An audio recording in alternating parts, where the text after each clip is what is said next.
Assalamualaikum warahmatullahi wabarakatuh semuanya.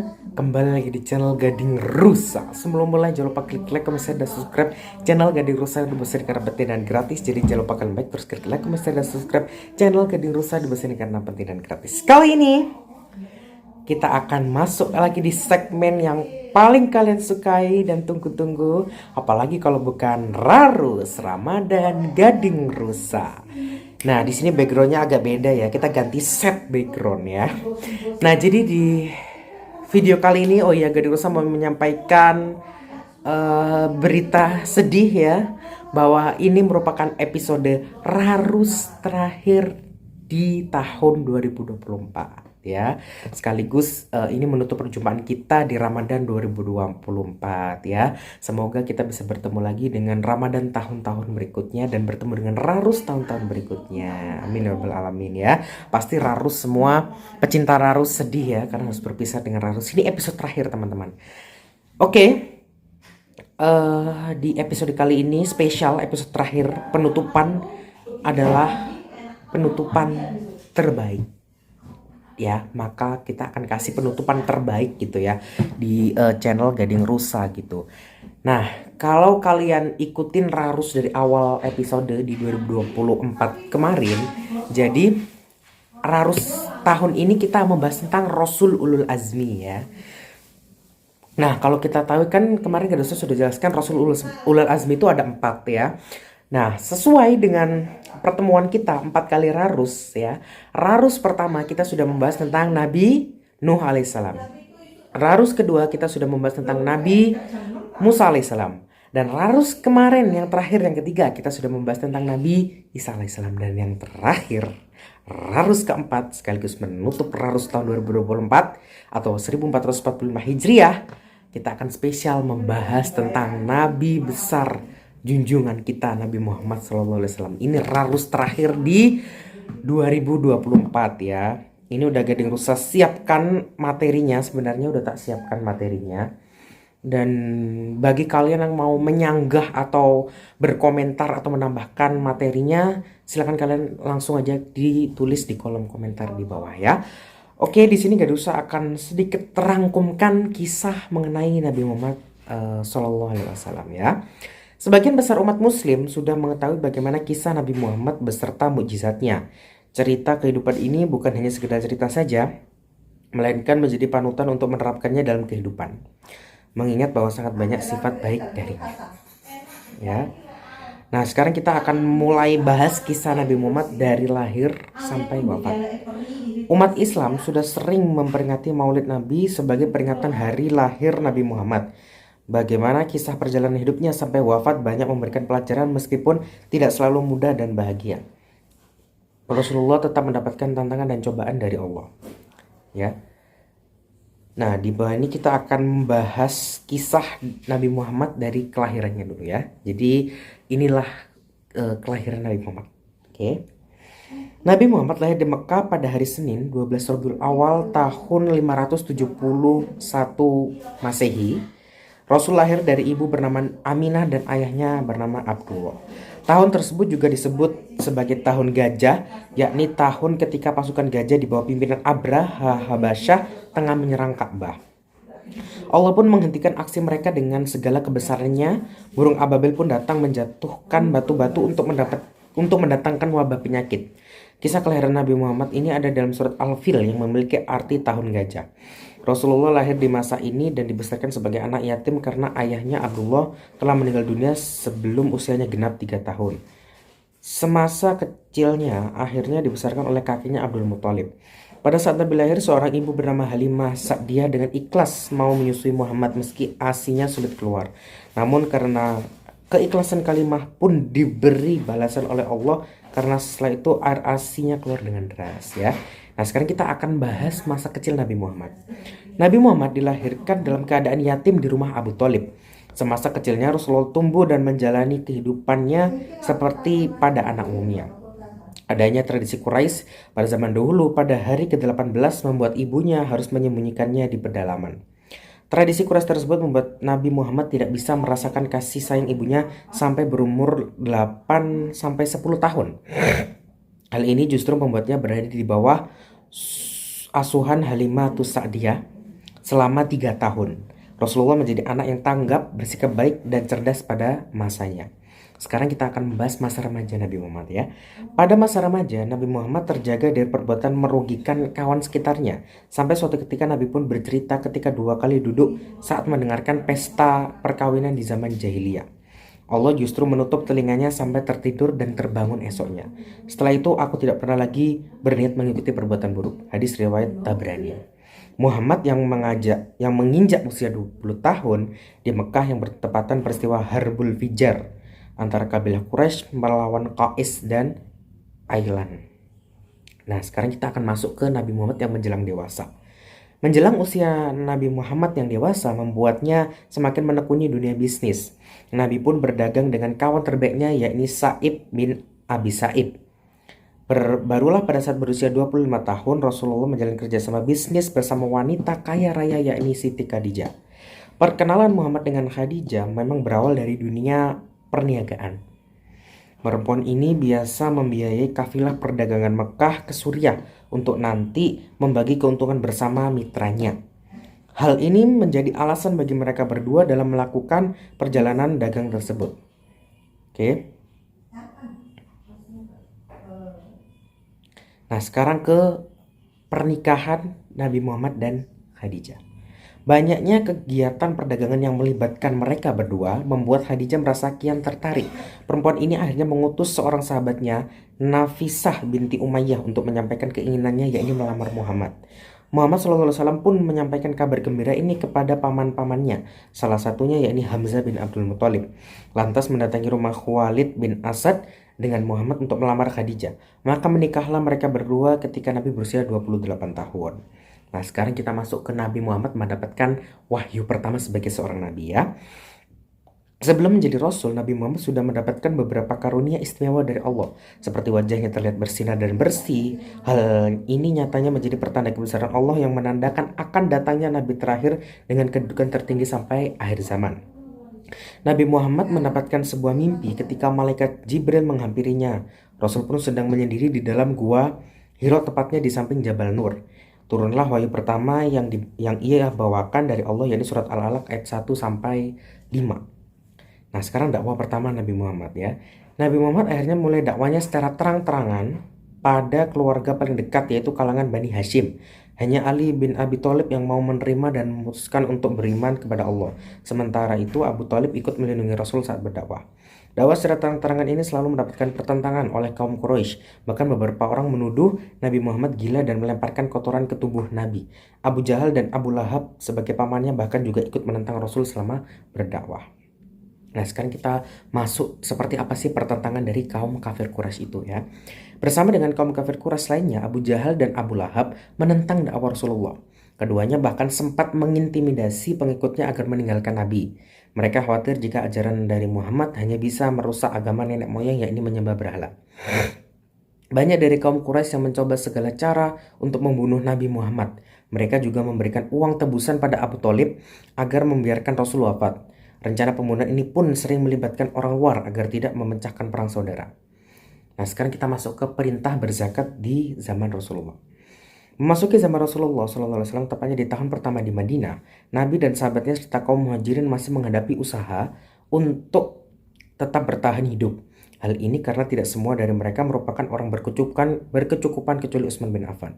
Kondisi kaum muslimin yang sudah mulai sejahtera di tahun kedua Hijriah, barulah muncul perintah zakat.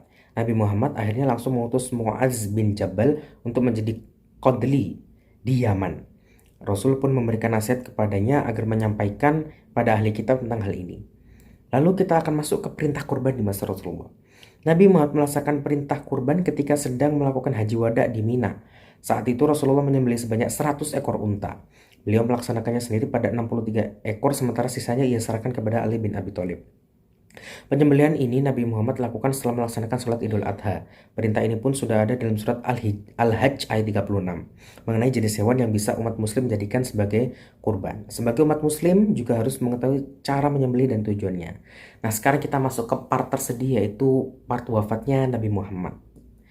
Abu Bakar sebagai sahabat Nabi Muhammad yang sedang tidak di Madinah, terjadilah peristiwa sangat menyedihkan. Rasulullah wafat bersamaan dengan turunnya wahyu Allah, yakni surat Az-Zumar ayat 30. Artinya, sesungguhnya kamu akan mati dan sesungguhnya mereka akan mati pula. Nabi Muhammad mulai sakit di bulan Safar tahun 11 Hijriah. Beliau sakit kepala dan demam, hingga akhirnya membuat suhu tubuh meninggi. Kondisi ini terjadi selama kurang lebih 2 minggu. Rasulullah akhirnya mengunjungi rumah istri-istrinya dan tiba di kediaman Aisyah dengan badan yang sudah lemah. Untuk mengenang beliau serta nilai-nilai luhur Islam, ini banyak peristiwa-peristiwa yang terkenang dari Nabi Muhammad SAW. Nah, sekarang kita akan bahas mujizat-mujizat apa aja sih yang ada pada Nabi Muhammad gitu ya. Nah, Allah memberikan kemampuan yang begitu luar biasa dan sama halnya seperti Nabi Musa, Nabi Isa, dan Nabi Sulaiman, dan nabi-nabi lain ya. Mujizat akan mendukung kebenaran kenabian untuk para nabi dan rasulnya. Maksud lainnya adalah melemahkan lawan dan musuh jika hanya merugikan dan membahayakan umat muslim. Ini adalah pengertian atau maksud dari mujizat itu sendiri. Terdapat lebih dari 300 mukjizat Rasulullah yang dijelaskan dalam buku kumpulan mukjizat Nabi Muhammad ya. Banyak. Ini Gadi Rusa rangkumkan singkat saja mukjizat-mukjizat terbesarnya Nabi Muhammad. Yang pertama, air susu yang melimpah. Mukjizat pertama kali sudah ada ketika kelahiran Nabi Muhammad. Halimah yang memiliki tubuh kurus kering mencoba menyusui bayi Muhammad dan terlihat air susu mengalir dengan deras. Padahal sebelumnya hal ini tidak pernah terjadi pada anak kandungnya, bahkan merasa sering kurang. Bersamaan dengan keanehan yang dialami oleh Halimah, suaminya pun juga merasa heran. Pasalnya, unta betina tua miliknya tiba-tiba menghasilkan air susu begitu melimpah. Keduanya pun bisa meminumnya dengan sangat puas, bahkan dapat memenuhi kebutuhan untuk sehari-hari. Yang kedua adalah pembelahan dada. Halimah mengasuh Muhammad kecil kurang lebih selama 2 bulan. Ibunya sempat menolak jika anaknya hidup di Mekah karena terasa tidak begitu mendukung untuk perkembangan Muhammad. Akhirnya bayi itu pun kembali mengikuti ibu asuhnya dan tumbuh remaja dengan saudara-saudaranya. Muhammad yang sedang menggembala bersama saudaranya, tiba-tiba datanglah 2 orang laki-laki berpakaian serba putih. Keduanya langsung membelah dadanya dan langsung mengambil benda hitam di dalamnya. Nabi sebenarnya tidak tahu apa tujuannya, begitupun dengan Halimah dan suaminya. Yang ketiga adalah membelah bulan. Kisah mujizat oleh Nabi Muhammad ini terjadi saat kaum kafir menentangnya untuk membuktikan kenabiannya. Rasulullah akhirnya menunjukkannya dengan membelah bulan atas kebesaran Allah. Kalangan Quraisy tentu terkejut pada apa yang bisa Muhammad lakukan. Membelah bulan ini tentu hanya salah satu dari banyaknya mujizat dari Nabi Muhammad atas kebesaran Allah. Yang keempat, air mengalir dari jari tangannya. Mujizat Nabi Muhammad lainnya bisa terlihat ketika air bisa mengalir dari jari tangannya. Kisah ini bertepatan dengan hari Al-Hudaybiyah atau perjanjian. Orang-orang merasakan haus yang sangat luar biasa. Hal ini membuat mereka akhirnya bergegas menuju ke Rasulullah tepat setelah wudhu. Orang-orang berkata jika tidak memiliki air untuk minum dan wudhu kecuali hanya panci air kecil yang tentunya kurang bagi semuanya. Muhammad pun meletakkan tangannya ke dalam wadah dan air mulai keluar dari jari-jarinya. Akhirnya semua manusia di sekitarnya bisa menghilangkan rasa haus. Yang kelima, makanan sedikit cukup untuk banyak orang. Abu Tolha serta istrinya sempat mendengar Muhammad sedang ada dalam keadaan lemas. Keduanya lalu memutuskan untuk mengundang Nabi makan di rumahnya. Nyatanya Rasulullah datang dengan mengajak banyak sahabatnya, bahkan mencapai 70-80 orang. Abu Tolha dan istrinya tentu merasa kebingungan dengan banyaknya orang yang datang. Nabi pun mendoakan makanannya sebelum mempersilakan tamu memakannya. Mereka makan secara bergantian sebanyak 10 orang dan membuat semuanya merasa kenyang setelahnya. Yang keenam, 1 gelas susu mampu mengenyangkan banyak orang. Mujizat Nabi lainnya juga berhubungan dengan poin sebelumnya. Susu yang bisa mengenyangkan banyak orang bisa menjadi salah satu kisah menarik dari Rasulullah. Abu Hurairah adalah teman Nabi Muhammad yang sangat miskin dan kelaparan, namun memiliki banyak ilmu pengetahuan dan hafalan. Suatu hari, Muhammad bertemu dengannya dan meminta untuk mengikutinya. Kemudian Nabi menemukan 1 gelas susu dan mengundang banyak orang datang ke rumahnya. Abu Hurairah sebagai orang pertama meminumnya dan seterusnya sampai semuanya merasa kenyang sepuasnya. Yang ketujuh, doa minta hujan. Ketika Rasulullah sedang berkhutbah pada sholat Jumat, ada seorang yang minta kepada Nabi untuk berdoa segera turun hujan. Hal ini karena kekeringan telah berlangsung cukup lama dan sangat berdampak pada berbagai hal. Nabi Muhammad pun mencoba mendoakan sampai Jumat berikutnya. Namun seseorang datang membawa kabar pada Rasulullah bahwa banyak rumah telah mengalami kerusakan akibat hujan yang turun dalam waktu lama. Nabi Muhammad berdoa agar bisa pindah ke Madinah sesuai dengan permintaan umatnya. Awan-awan pun langsung bergerak ke pusat kota. 8. Mengobati sakit mata. Sesaat sebelum penaklukan benteng Khaybar berlangsung, Ali bin Abi Thalib yang sebagai pemegang bendera mengeluh sakit mata. Rasulullah pun memanggil Ali dan langsung meludahi matanya. Nyatanya hal ini menjadi salah satu mukjizatnya dari Allah karena bisa sembuh dalam waktu singkat. Mata Ali pun langsung sembuh dan tampak tidak pernah sakit sebelumnya. Ali bin Abi Thalib yang bertugas untuk membawa bendera bisa dengan mudah melanjutkan tugasnya. Mukjizat milik Nabi Muhammad ini pun membuat penaklukan benteng Khaybar dapat berlanjut. Kesembilan, maaf bentar ya. Oke. Kesembilan, hidupnya kerikil. Nabi Muhammad bisa menghidupkan kerikil yang menjadi salah satu mukjizatnya. Peristiwa ini terjadi pada sebuah halakoh yang menunjukkan adanya batuan kecil sedang bertasbih pada tangan Rasulullah. Kejadian ini juga ada dalam suatu hadis riwayat Tabrani. Abu Dzar radhiyallahu anha berkata bahwa sesungguhnya aku menyaksikan Rasulullah di dalam sebuah halakoh. Ada batu kerikil di tangannya dan sedang bertasbih di telapaknya. Bersama kami ada Abu Bakar, Umar, Utsman, dan Ali. Semoga Allah merahmati semuanya. Yang 10 adalah pelepah yang menangis. Selama belum ada mimbar, Rasulullah yang berkhotbah kerap bersandar pada sebatang pelepah kurma. Peristiwa menarik ketika sudah terdapat tempat untuk berdakwah, pohon bekas sandarnya itu pun terdengar menangis. Nabi Muhammad pun langsung mengusapkan tangan ke permukaannya. Batang kayu yang menjadi tempat biasa Nabi Muhammad berkhotbah terdengar menangis. Orang-orang terdahulu mendengarnya, bagaikan unta sedang melahirkan, sehingga terasa sangat menyakitkan. Rasulullah pun dapat datang menghampirinya untuk meletakkan tangan kemudian terdiam. Dan yang 11 adalah Isra Mi'raj, atau ini salah satu mukjizat Nabi yang paling terkenal ya. Isra Mi'raj menjadi momen yang penting dalam sejarah umat Islam lantaran Rasulullah menerima perintah melakukan sholat 5 waktu. Isra artinya perjalanan di malam hari, sementara Mi'raj berarti tangga. Hal ini merujuk ke kisah Nabi Muhammad dari bumi menuju ke langit sampai ke Sidratul Muntaha. Isra Mi'raj bermula ketika Jibril mendatangkan buruk sebagai kendaraan Nabi yang super cepat berupa hewan putih dengan 2 sayap di antara kakinya. Rasulullah pun menaikinya dari Masjidil Haram ke Baitul Maqdis. Kisah ini memiliki banyak pertemuan antara Muhammad dengan Nabi sebelumnya. Gading Rusa juga sudah pernah membahas sekilas tentang Isra Mi'raj ya di Rarus. Silahkan kalian cek aja di playlist Rarus Gading Rusa. Dan yang ke-12 adalah mukjizat terbesar Nabi Muhammad adalah kitab suci Al-Quran. Nabi Muhammad mendapat utusan pada zaman orang-orang yang ahli untuk fasih berbahasa, sastra, dan bersyair secara alami. Rasulullah akhirnya membawa Al-Quran kepada mereka demi memudahkan permaknaan. Mukjizat ini menjadi paling utama bagi Muhammad dan Allah SWT. Dalam Al-Quran sendiri sudah menjelaskan bahwa mukjizat dalam bentuk kitab hanya ada pada 4 Nabi dan Rasul.